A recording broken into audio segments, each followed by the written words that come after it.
พันไม่ตื่นจากห่วงนิทราแห่งใจเริงราปากคนหูอุทานวัดวารามว่าเพศทามเนื้องามยามมองใกล้ไกล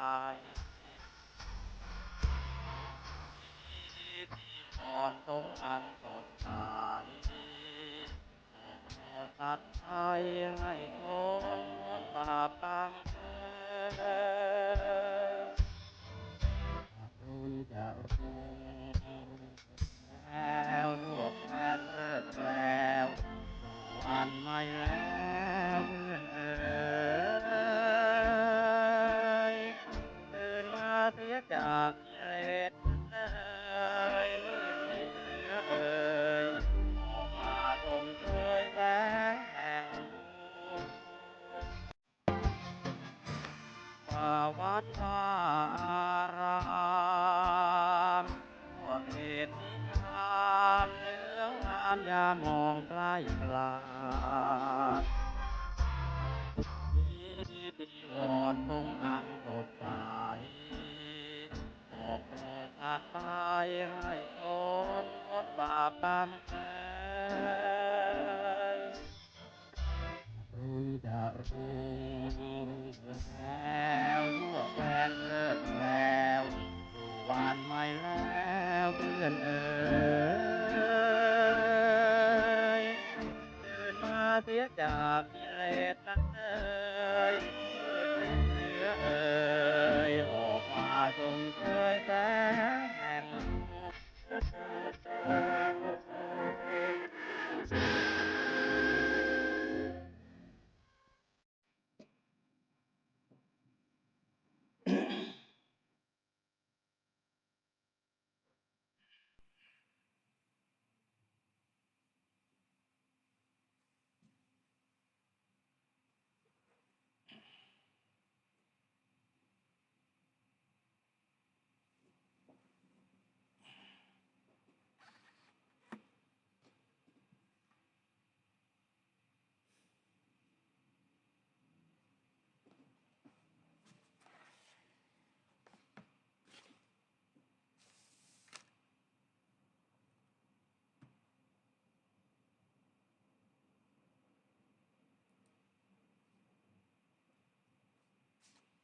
เจริญพรท่านสาธุชนทั้งหลาย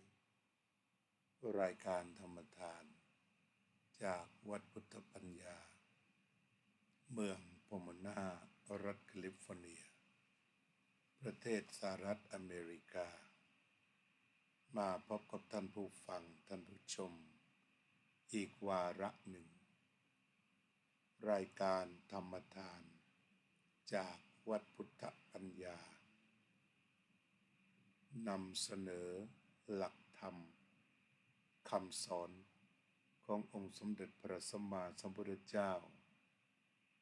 จากคำสนทนาและเทียบเคียงข้อความจากพระไตรปิฎกเพื่อให้ท่านสาธุชนได้มีโอกาสศึกษาทำความเข้าใจแก่พระธรรมอย่างลึกซึ้ง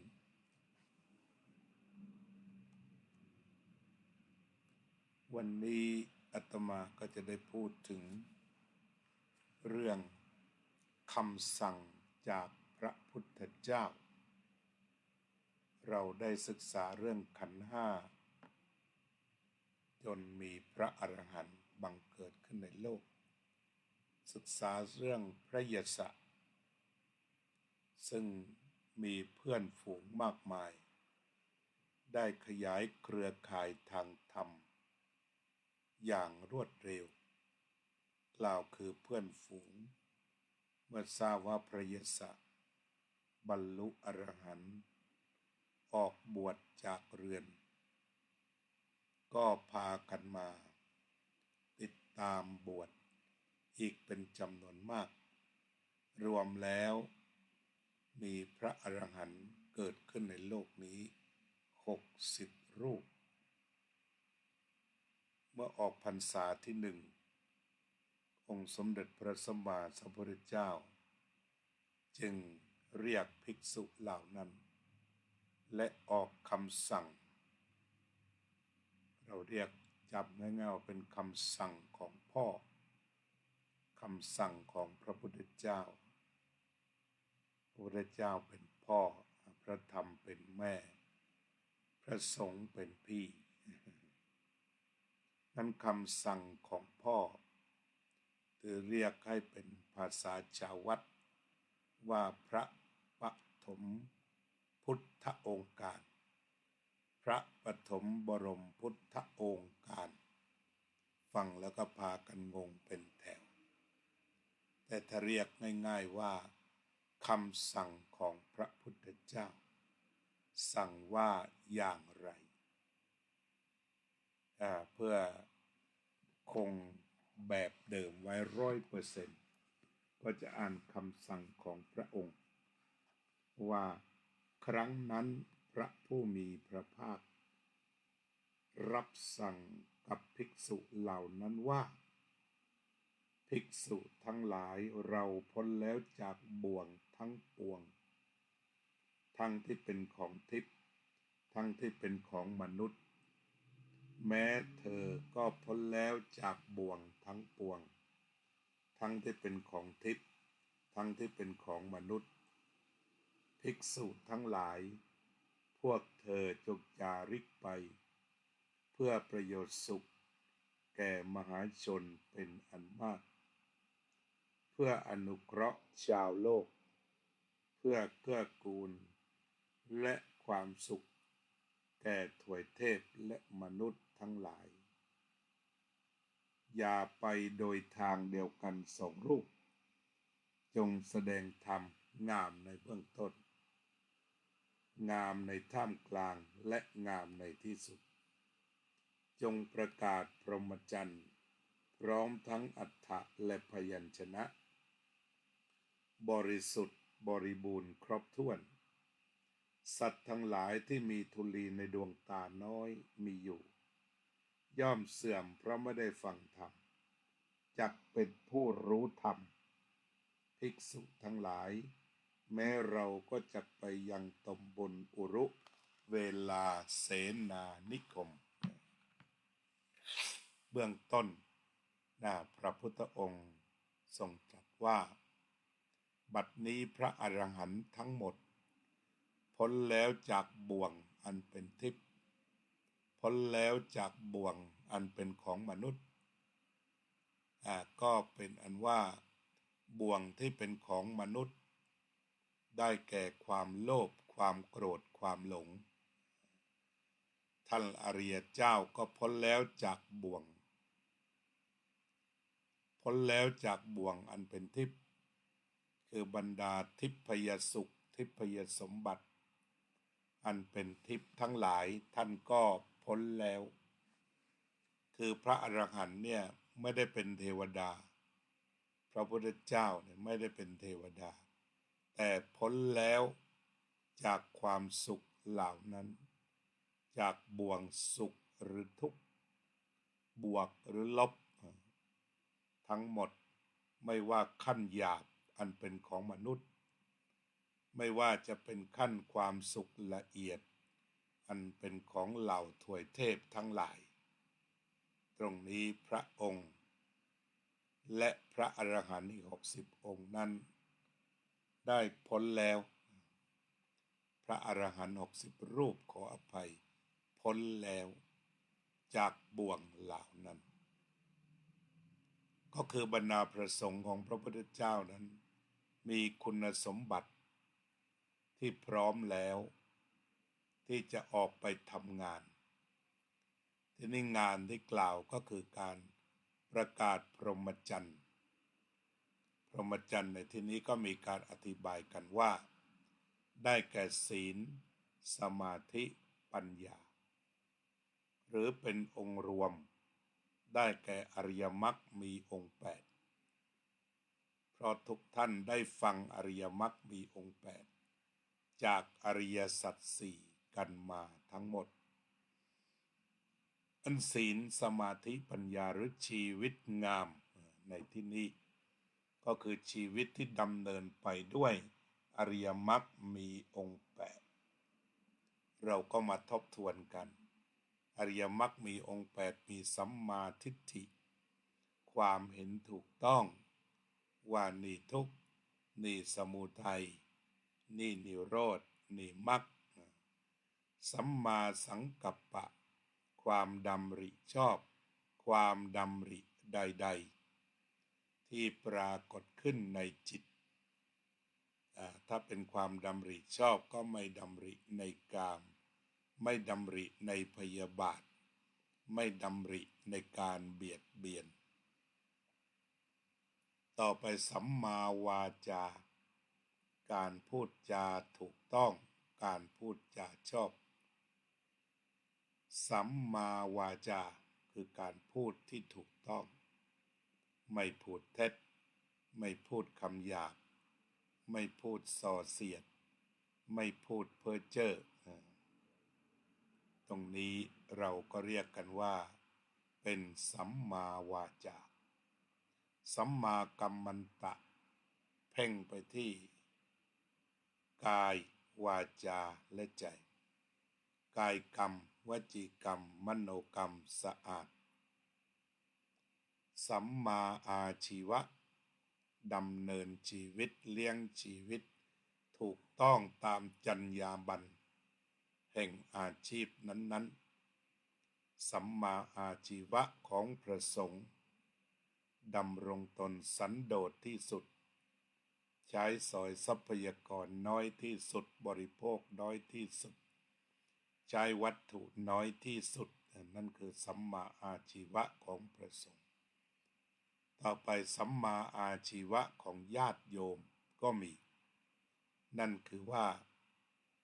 งดเว้นจากการค้า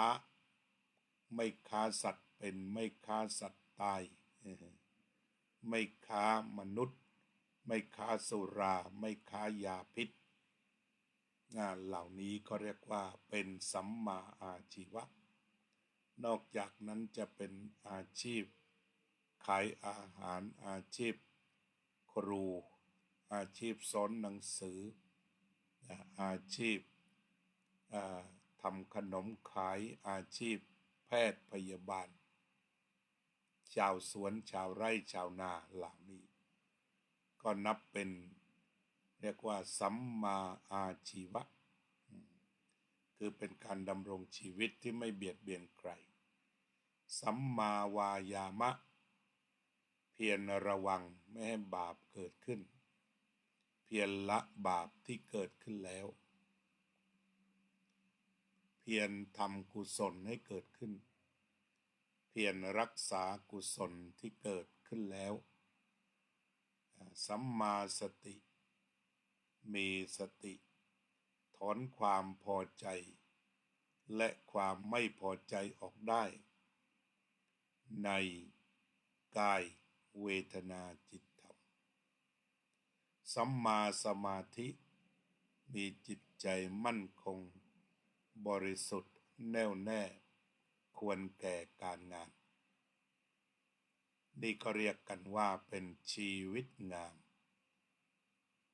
ทีนี้พระพุทธองค์ทรงประกาศส่งพระอรหันต์ให้ไปบอกชีวิตงามดำเนินอย่างนี้ที่เราเรียกว่าพรหมจรรย์และก็กำกับว่าต้องงามในเบื้องต้นงามในท่ามกลางงามในที่สุดบนอริยมรรคมีองค์8นี้หรืออาจจะพูดว่าศีลสมาธิปัญญาแต่ว่าอริยมรรคนั้นไม่ได้เรียงกันศีลก็อยู่ที่สัมมาวาจาสัมมากัมมันตะสัมมาอาชีวะนี่ศีลส่วนสัมมาวายามะสัมมาสติสัมมาสมาธิเป็นสมาธิสัมมาทิฏฐิกับสัมมาสังกัปปะก็เป็นตัวปัญญาฉะนั้นก็ศีลสมาธิปัญญาสิ่งที่พระพุทธองค์ให้ทรงประกาศก็คือชีวิตงาม ประกอบด้วยศีลสมาธิปัญญาดังที่กล่าวมานี้ นี่ก็คือเป็นคำสั่งของพ่อให้ไปทำงานให้ประสงค์ไปทำงานแล้วก็วันนี้ก็มาประจวบกันอาตมาจะต้องเดินทางไปปฏิบัติศาสนกิจชั่วคราวณวัดวชิระธรรมาภิรตารามเมืองซังกาเลนประเทศสวิตเซอร์แลนด์ก็ได้นำเอาคำสั่งของพ่อมาเปิดดูเสียก่อนเพื่อที่จะเป็นกำลังใจเป็นทางเป็นแสงสว่างว่าการไปทำงานในครั้งนี้ก็มีกรอบชัดเจนคืออริยมรรคมีองค์8ศีลสมาธิปัญญางั้นพี่น้อง ที่อยู่ที่วัดวชิระธรรมาภิรตารามซังกาเลนสวิตเซอร์แลนด์เราก็จะได้ศึกษาได้ทำความเข้าใจกันในเรื่องของอริยมรรคมีองค์8อย่างท่วนทีทั้งที่เป็นการที่พระพุทธเจ้าตรัสไว้และมาปฏิบัติตามสติตามกำลังอันนี้ก็เลยประจวบกันก็เป็นเรื่องชูใจที่ดีที่สุดเป็นเรื่องค้ำใจที่ดีที่สุดก็ไม่มีอะไรจะวิเศษไปเท่ากับคำสั่งของพ่อเมื่อเรามีศรัทธาในพระรัตนตรัยพระพุทธพระธรรมพระสงฆ์ก็จะทุ่มเทปฏิบัติหน้าที่อย่างดีที่สุดการเดินทางไปปฏิบัติหน้าที่45วันตั้งแต่วันที่15คือวันนี้15ธันวาคม2568จะออกเดินทาง1 ทุ่มจากสนามบินลอสแองเจลิสแล้วก็ถึงที่สนามบินซูริกประมาณบ่าย3 โมงกว่าก็เป็นการเดินทางเต็มวัน1 คืนกับเกือบ1 วันพระพุทธเจ้าใช้คำว่าจงจาริกไปก็คือเดินทางที่มีพิเศษก็คือว่าอย่าไปทางเดียว2 รูปให้ไปทางละรูปสมัยพุทธกาลสมัยพระมีแค่60 รูปพระองค์ก็ใช้แนวนโยบายแบบนั้นปัจจุบันนี้ในยุโรปมีข้อจำกัดเรื่องที่ประสงค์จะไปทำงานเต็มที่จะต้องเรียนภาษาเยอรมันภาษาอังกฤษภาษาถิ่นให้ได้เขาจึงจะออก permanent visa ให้หรือว่าวีซ่าถาวรให้ก็เป็นเรื่องยากที่จะทำให้สู่เป้าหมายนั้นงั้นในวัดที่ญาติโยมอยู่ห่างไกลจากชุมชนใหญ่มีความปรารถนาที่จะมีวัดสำหรับปฏิบัติศาสนกิจอย่างวัดวชิระธรรมาภิรตารามนั้นได้คิดกันดูว่าใช้วิธีหมุนเวียนพระสงฆ์ตามวีซ่าของประเทศสวิสที่อนุญาตไม่เกิน3 เดือนอัน1 ปีที่แล้วที่ผ่านมาตั้งแต่เดือนเมษายนที่อาตมาไปทำหน้าที่และเดินทางกลับอเมริกาจากนั้นก็วางแผนกันว่าจะหมุนเวียนและท่านประธานของวัดคุณจิรสาอัลลัสภาคคุณโยมอุบลและอีกหลายท่านคุณโยมทิติมาก็ได้ร่วมกันทำแบบนี้ก็เกือบจะครบปีกล่าวคือเรามีพระในพรรษาออกพรรษาก็กลับจากนั้นวัดว่างอยู่ประมาณ1 เดือน ก็มีพระสงฆ์อาสาสมัครมาอยู่ตอนนี้อาตมาก็จะไปรับไม้ต่อและคุณโยมก็ได้ประสานงานจากวัดทางเมืองไทยไปต่อจากอาตมาอีกทีหนึ่งนี่ก็คือเรื่องของงานเผยแผ่ทีนี้พระพุทธเจ้าตรัสว่าอย่าไปทางเดียวหลายคนนั่นก็พระองค์ทรงมีอนาคตังสยานว่าพระหายากจึงตรัสว่าให้ไปทางละคนทีนี้ถ้าเราทำเรื่องธรรมะอย่างเดียวไม่ไปปิดพิธีกรรมใดๆพระรูปเดียวกำลังดีในการที่เราจะมีศูนย์หรือมีวัดเล็กๆพอจะมีห้องพักมีที่ไหว้พระสวดมนต์แบบง่ายๆเรียกว่าอเนกประสงค์ใช้แบบประหยัดและคุ้มค่าพระรูปเดียวพอฉะนั้น45วันที่วัดวชิระธรรมาภิรตารามอาตมาก็ขอทำงานตามพระพุทธองค์การคือทำงานรูปเดียวทำงานรูปเดียวไม่ต้องทำ2 รูปการทำงานรูปเดียวก็เป็นการประหยัดในการทำงานครั้งนี้พี่น้องชาววัดพุทธปัญญานำโดยท่านประธานโยมกัลยาว่องทิพย์คงคาโยมเฉลิมศรีโยมเปิ้ลโยมจ๋าหลายท่านโยมโซเฟีย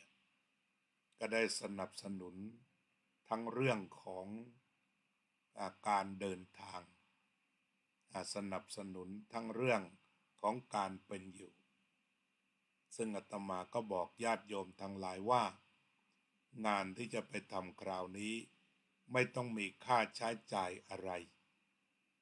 ได้ค่าเครื่องบินแล้วก็ญาติโยมถวายไปก็บอกว่าขออนุญาต ฝากไว้ก่อนหลายท่านขออนุญาตฝากไว้นำไปบำเพ็ญกุศลที่เมืองไทยต่อแล้วก็หลายท่านก็มาถวายติดย่ามกันไปตามควรจนกระทั่งมั่นใจว่าไม่ต้องรบกวนปลายทางคือเรียกว่าไม่ต้องเบิกปัจจัยใดๆสำหรับค่าเครื่องบินค่าเดินทางอะไรไปทำหน้าที่สอนธรรมะอย่างเดียวนำสมาธิภาวนากสอนธรรมะสอนอริยมรรคมีองค์8นี่แหละ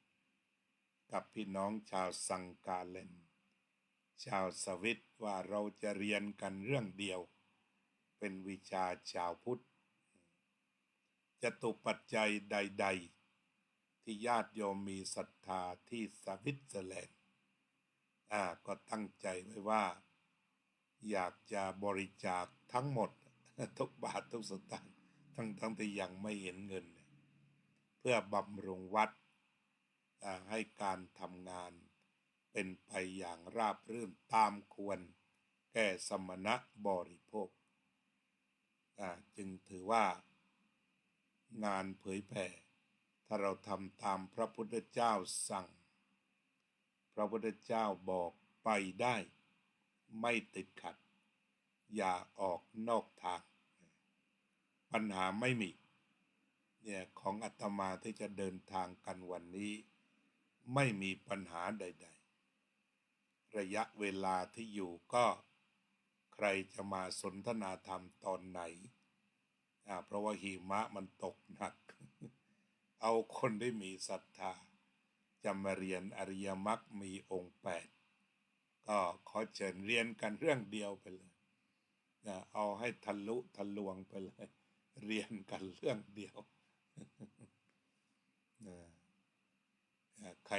เจอโยมอุบลก็บอกใครจะมา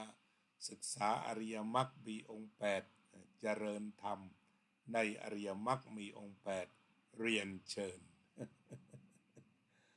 เรียนเชิญมาได้เลย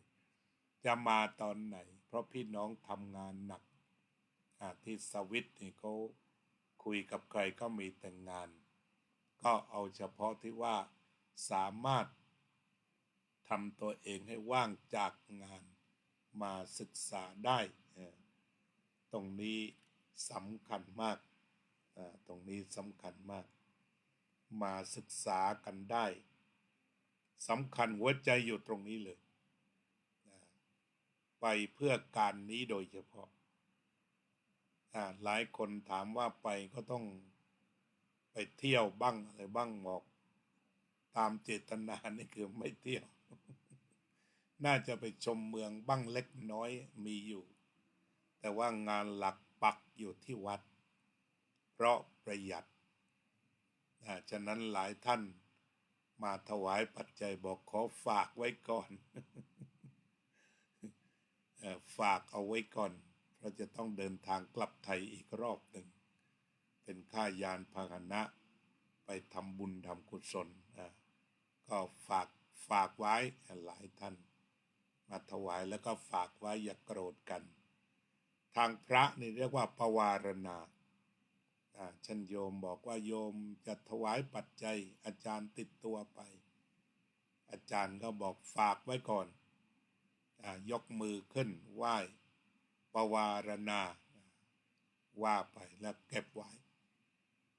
พอถึงเวลาก็จะมาเบิกละนี่ปวารณาแล้วก็เบิกนำมาใช้ได้เลยคือโดยพระไม่ต้องนำมาเก็บอยู่ที่โยมเลยอันนี้ที่วัดพุทธปัญญาก็รายสองรายอยู่เหมือนกัน ที่ได้อธิบายว่าเก็บไว้ก่อนแล้วก็จะไปเมืองไทยก็ค่อยเบิก อันนี้เอาแบบปวารณาแบบพระเลยทีเดียวฉะนั้นก็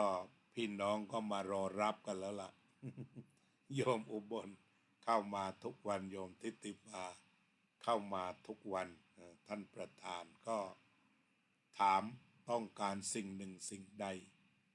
ที่สมควรแก่สมณะบริโภคไม่แสลงอาตมาก็ง่ายๆเบาๆแทบจะไม่ฉันอะไรทุกวันนี้ ฉันน้อยมากทีเดียวยิ่งญาติโยมดูแลฉันให้น้อยที่สุดก็จะสุขภาพดีที่สุด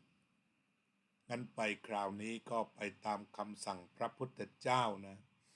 คือเธอทั้งหลายจงจาริกไปเพื่อประโยชน์เพื่อความสุขคือไปคราวที่แล้วนี่ประชาชนบอกได้ประโยชน์มากมีความสุขกันมากเมื่อมาทำภารกิจทางวัดพุทธปัญญาเสร็จก็จะไปตามคำสั่งของพระพุทธเจ้าไปรูปเดียวนะไม่หลายรูป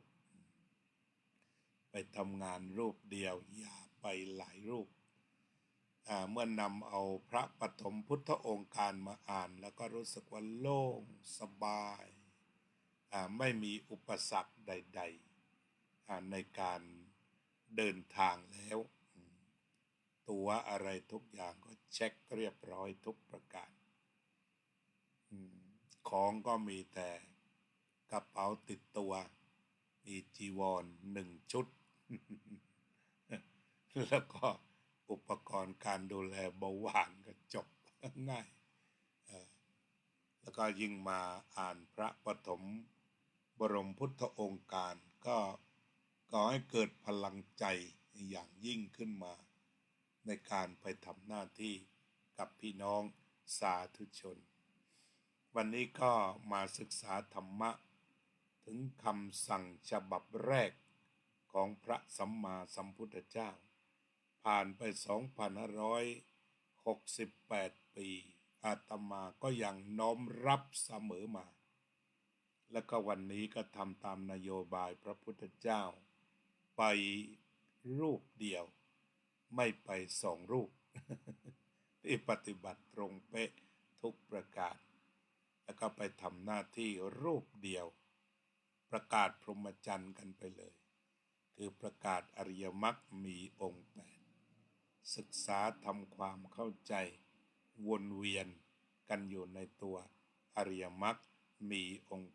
8เรียกภาษาสมัยว่าเอากันให้จำศึกษาอริยมรรคมีองค์8ให้จำไปทำไมก็ไปสอนอริยมรรคมีองค์8สอนชีวิตงามแล้วก็ญาติโยมล่ะก็มาวัดมาเรียนชีวิตงามนี่แหละง่ายๆมาวัดทำไมมาวัดวชิระธรรมาภิรตารามมาเรียนเรื่องชีวิตงามทีนี้ท่านหลายคนบอกงามพอแล้วไม่เป็นอะไรจะเอาชีวิตงามหรือจะเอารวย ถ้ารวยก็เรียกว่าทำงานอย่าให้มีช่องว่างรวยแน่นอนทำให้มากจ่ายให้น้อยเหลือแน่แต่ถ้าอยากได้ชีวิตงามงามในเบื้องต้นด้วยศีลงามในท่ามกลางด้วยสมาธิและงามสูงสุดคือมีปัญญาดับทุกข์ได้ตังก็มีใช้ทุกข์ก็ไม่มีก็ทำให้ชีวิตสมบูรณ์และงามมากขึ้นนี่คือหน้าที่ที่พระพุทธเจ้ามอบให้พระอริยสาวกอาตมาเป็นลูกหลานเป็นลูกพระพุทธเจ้าเป็นลูกพระธรรมเป็นลูกพระสงฆ์ก็เดินตามรอยแหละคือไม่ใช่พระอริยเจ้าเดินตามรอยพระอริยะเรียกว่าอย่างนั้นคือได้บ้างไม่ได้บ้างไม่เป็นไรเรามาเดินตามรอยพระอริยเจ้ากันเราจะทำสมาธิร่วมกันอีกครั้งหนึ่งวันพรุ่งนี้ก็คงน่าจะงดเพราะเครื่องบินจะไปลงก็พ้นเวลาจัดรายการไปแล้วช่วงนี้ก็มามั่งไม่มามั่งก็ทราบว่าอยู่ระหว่างการเดินทาง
สัพเพ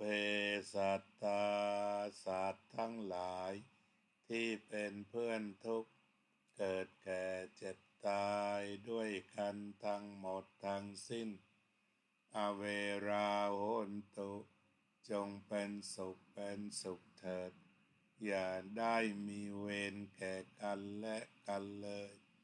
อัพยาปัชชาโหนตุจงเป็นสุขเถิดอย่าได้พยาบาทเบียดเบียนซึ่งกันและกันเลยอนีกาโอนตุจงเป็นสุขเถิดอย่าได้มีความทุกข์กายทุกข์ใจเลยสุขีอัตตานังปริหารันตุจงมีความสุขกายสุขใจรักษาตนให้พ้นจากทุกภัยทั้งสิ้นเถิดอภิวาทนาสีลิสะนิจจังวุธาปัจจายโน จัตตารโอธรรมาวัฏันติอายุวันโนสุขังพลัง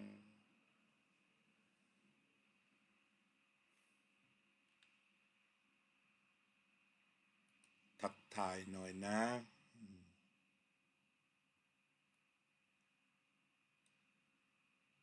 โยมสุนิตวงศ์สุเทพโยมพเยาเจนพนัทโยมจิรารัตน์เกียรติสันติกุลโยมบัวผันฮอลโยมโจ้ยินดีโยมแอปภาคพิเศษ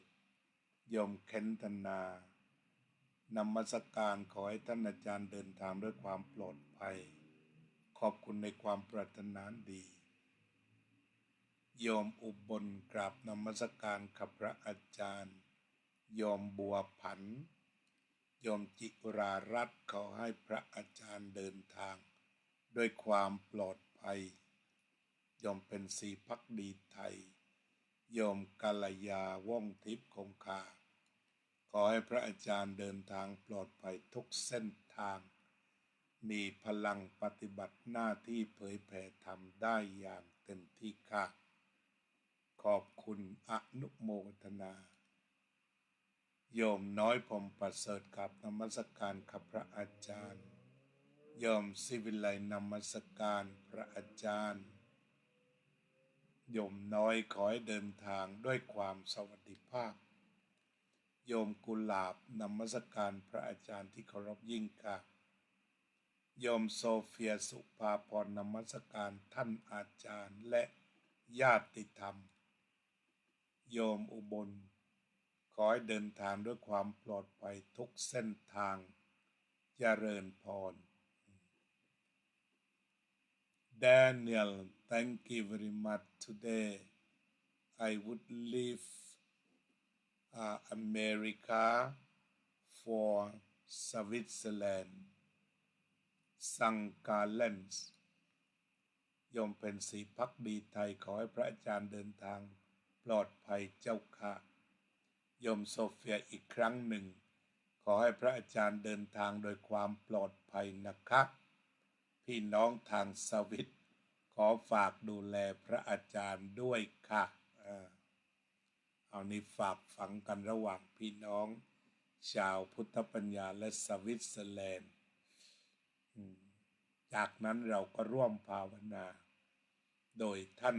โจยินดีโยมกัลยาโยมอุบลโยมศิวิไลโยมสุพรรณิกาขอให้อาจารย์เดินทางด้วยความปลอดภัยโยมนิพาพรยิ่งรุ่งโรจน์ขอบคุณทุกกำลังใจอาจจะงดสักวัน2 วันตั้งหลักได้ก็ทำงานต่อไปพบกันที่วัดวชิระธรรมาภิระตารามเมืองสังกาเลนประเทศสวิตเซอร์แลนด์อยู่ที่โน่นรู้สึกจะต้องออกบ่าย 3ตรงกับ6 โมงเช้าเดี๋ยวก็จะต้องไปไล่เวลากันว่าเวลาไหนเป็นอย่างไรก็น่าจะพอดีญาติโยมตื่นขึ้นมาสดชื่นอาตมาบ่าย 3ฉันเพลเสร็จข้าวก็พอย่อยพอดี ก็จะได้มาจะเอกันสำหรับวันนี้ขอทุกท่านอยู่เย็นเป็นสุขใต้ร่มพระธรรมของพระสัมมาสัมพุทธเจ้าสืบไปเถิด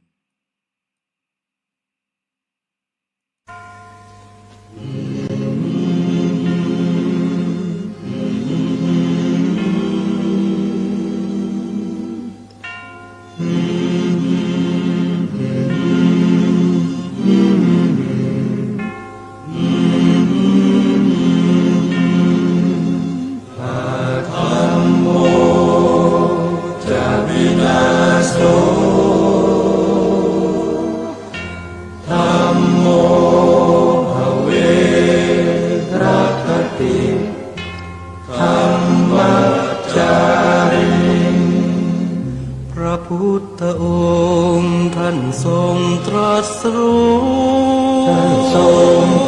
สรู้เป็นสัพพัญญูตรัสสอนความจริงตรัสสอนความจริงว่าธรรมะย่อมชนะทุกสิ่งเป็นที่พึงพิงแก่ผู้ประพฤติชอบธรรมธัมโมจะวินาโสธัมโมภเวรัคติธัมมัจจาริงอำนาจใดๆก็ตามย่อมถึงความพินาศถ้าขาดธรรมะประจำไม่มีใครอยู่ค้ำฟ้าเราต่างเกิดมาใช้กัน